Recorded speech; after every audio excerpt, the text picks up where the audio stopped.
এজনৰ পাছত আন এজনকৈ আমি অসমৰ সম্পদ হেৰুৱাই আছো। অভিনেত্ৰী অমৃতা গগৈ 2025 চনটো কেতিয়া যায় যেন লাগিছে। এতিয়া এনেকুৱা লাগি আছে 2025 চনটো কেতিয়া পাৰ হৈ যায়।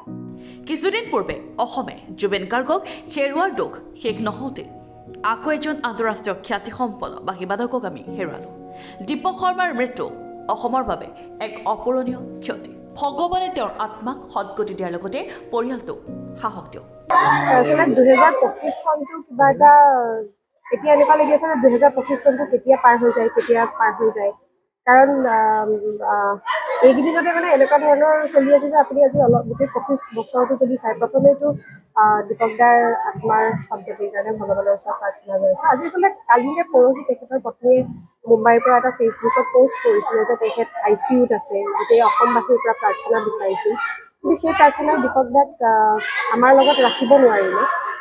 এই 25 বছৰটো এনেকুৱা ধৰণৰ হৈ গৈ আছে যে সোনকালে শেষ হওক, কাৰণ এতিয়া এনেকুৱা লগা হৈছে যে নহ'লে আৰু কাক কেতিয়া ভগৱানে লৈ গুচি যাব কিবা মানে ভয় ভাৱ এটা হৈ আছে।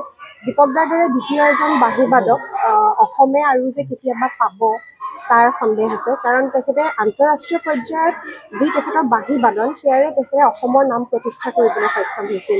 আৰু যথেষ্ট দিনৰ পৰা তেখেত যিহেতু গুৰুতৰ অসুখত ভুগি আছিল, গতিকে অত্যন্ত আমাৰ গোটেই কেৱল সাংস্কৃতিক সমাজৰ কাৰণেই নহয়, গোটেই অসমীয়া সমাজ জীৱনৰ কাৰণে অপূৰণীয় ক্ষতি। দীপক দাৰ আত্মাই শান্তি পাওক তাৰে কামনা কৰিছোঁ আৰু পৰিয়ালটোক এই সময়খিনি পাৰ কৰি যাবলৈ ভগৱানে। Bureau' report, NTN for Assam।